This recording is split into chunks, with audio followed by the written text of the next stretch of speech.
Salam sejahtera bagi kita semua.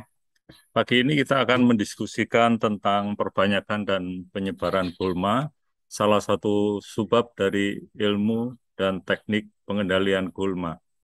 Ada dua subbab yang akan kita bahas pagi ini, yaitu tentang perbanyakan gulma dan penyebaran gulma.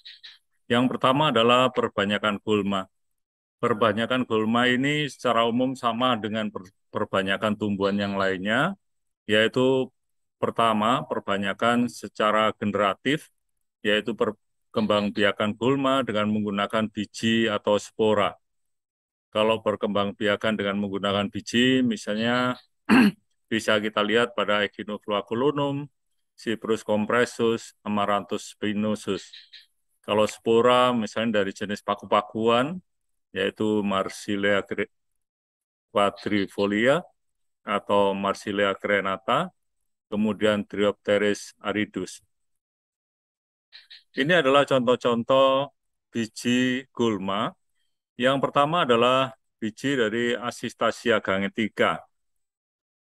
Biji Asistasia gangetica, kemudian biji bayam-bayaman, Celosia ini juga termasuk bayam-bayaman, kemudian biji Cleome, Rutidosperma atau mamam, biji Hyptis rhomboidea, dan Echinophylla glabrescens.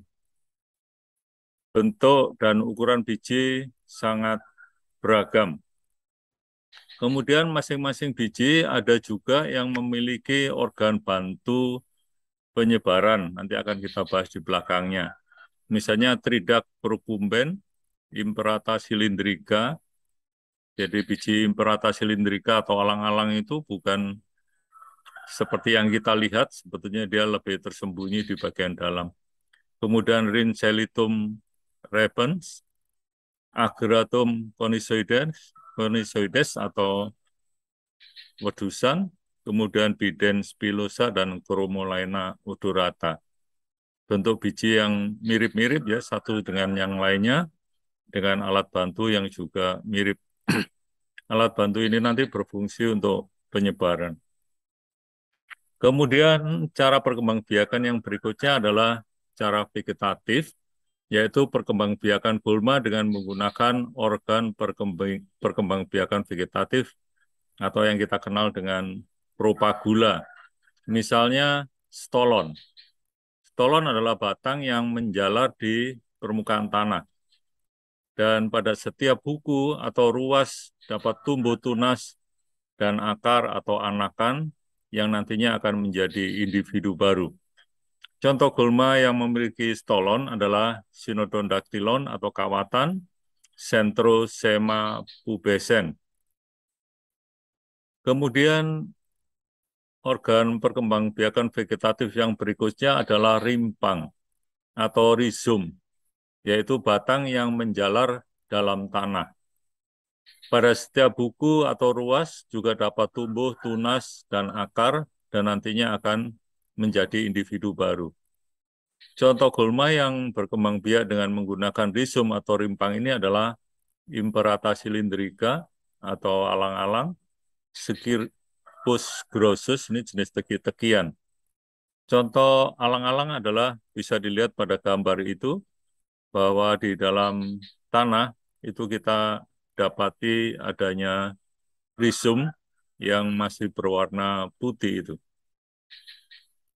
Kemudian perbanyakan secara vegetatif juga bisa dilakukan dengan menggunakan umbi batang, yaitu pangkal batang yang membesar dan di dalamnya terdapat cadangan makanan serta tunas-tunas. Contohnya adalah jenis-jenis keladi. Kemudian umbi akar, yaitu akar yang membesar dan terdapat cadangan makan dan calon tunas, misalnya Cyprus rotundus atau teki. Kemudian ada umbi gulma yang berkembang biak dengan menggunakan umbi lapis atau bulbus. Umbi lapis ini adalah pelepah daun yang menebal dan berlapis-lapis. Di antara lapisan inilah terdapat tunas-tunas. Contohnya adalah Allium veneale atau jenis bawang-bawangan. Kemudian cara yang berikutnya adalah dengan menggunakan corm atau batang yang gemuk, pendek, berdaging, dan dilapisi daun-daun yang meredusir seperti sisik. Contohnya adalah Ranunculus bulbosus. Kemudian yang berikutnya adalah perkembangbiakan dengan menggunakan sulur atau runner, yaitu sejenis stolon yang internut atau ruasnya sangat panjang dan pada ujungnya tumbuh tunas.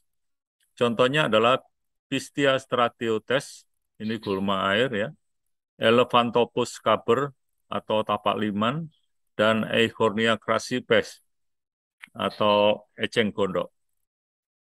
Sekarang kita lihat subbab berikutnya adalah penyebaran gulma. Penyebaran gulma ini ada bermacam-macam cara.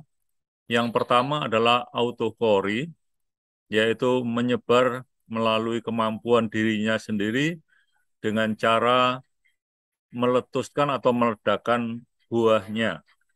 Ya, misalnya Euphorbia geniculata atau apa disebutnya, katemas ya. Kemudian Ruellia tuberosa atau disebut pletekan, Spigelia anthelmia atau disebut merican, Asistasia gangetica atau gulma bunga putih. Selain itu juga gulma tersebut bisa memecahkan polong-polong yang sudah tua. Misalnya kita temui pada Crotalaria atau eceng-eceng dan Mimosa atau putri malu. Baik itu Mimosa pigra, Invisa maupun Mimosa pudica. Cara penyebaran yang berikutnya adalah anemokori, yaitu penyebaran gulma dengan bantuan angin. Biasanya biji gulma tersebut dilengkapi dengan rambut-rambut halus. Misalnya kita temui pada Porophyllum ruderal, Agratum conisoides, Imprata cylindrica, Chromolaena odorata, Erectites valerianifolia, Erigeron sumatrensis. Ini adalah contoh-contoh bunga atau gulma yang berkembang biak secara anemokori. Ya, dari bagian bijinya itu terdapat rambut-rambut yang membantu dalam penyebaran gulma tersebut apabila ada angin, tiupan angin. Ya, ini alang-alang seperti ini, padi angin, ya, Erectites, Porophyllum ruderal. Ini kalau sudah matang, bijinya ini kemudian lepas ya, lepas dan terbang. Kemudian penyebaran berikutnya adalah secara hidrokori, yaitu penyebaran gulma dengan bantuan air. Biasanya biji yang dimiliki tipis dan ringan, seperti pada Limnocharis flava atau genjer, kemudian merupakan bagian dari potongan atau fragmentasi batang, misalnya untuk Salvinia molesta dan Pistia stratiotes. Dia akan melayang-layang mengambang di permukaan air. Kemudian ada cara penyebaran berikutnya adalah ornithofori atau dengan bantuan binatang atau burung. Lebih spesifik dengan bantuan burung. Biasanya biji atau buah gulma tersebut memiliki rasa yang manis sehingga disukai oleh burung. Misalnya Passiflora foetida ya, atau cepluan blungsu, kemudian Melastoma avin atau senduduk, dan Lantana camara ya atau lantana. Ini kalau buahnya sudah matang biasanya banyak burung-burung kutilang misalnya yang datang ke sana untuk menikmati buah tersebut. Dan bijinya akan dibawa terbang kemana-mana kemudian keluar bersama kotoran burung itu. Kemudian penyebaran berikutnya adalah dengan cara zookori atau menempel pada batang. Ada yang sifatnya endozookori atau biji tersebut masuk ke dalam organ pencernaan, kemudian dikeluarkan bersama feses, baru dia berkecambah menjadi gulma baru. Misalnya Paspalum conjugatum, Hypericum perforatum, atau Synodonticulon yang disukai oleh burung-burung. Kemudian ada juga Ectozoocori. Biji gulma tersebut memiliki alat pengait yang bisa menempel pada rambut-rambut binatang. Misalnya Urena lobata. Ya, ini kalau di padang pengembalaan, biri-biri atau domba itu bulunya atau rambutnya itu banyak ditempeli oleh biji gulma ini. Kemudian Stachyta peta indica juga memiliki organ seperti itu. Kemudian yang terakhir adalah anthropophory atau penyebaran dengan bantuan manusia, baik ini dilakukan secara sengaja, misalnya karena keindahannya kemudian dijadikan tanaman hias. Contohnya adalah lantana kamara yang akhir-akhir ini banyak diburu manusia untuk dijadikan batang bawah ya. Kemudian Eichhornia crassipes atau eceng gondok yang memiliki bunga yang indah. Salvinia molesta, Pistia stratiotes itu banyak digunakan sebagai tanaman hias untuk melengkapi keindahan kolam. Kemudian ada juga biji gulma yang memiliki alat pengkait ya, misalnya Stachytarpeta indica, Urena lobata, atau rumput-rumputan yang berada di lapangan sepak bola ya, lapangan upacara. Seringkali kalau kita melakukan kegiatan di sana, kemudian kita lihat di celana panjang kita banyak terbawa biji-biji gulma. Demikian materi saat ini. Silakan kalau ada hal-hal yang perlu didiskusikan lebih lanjut.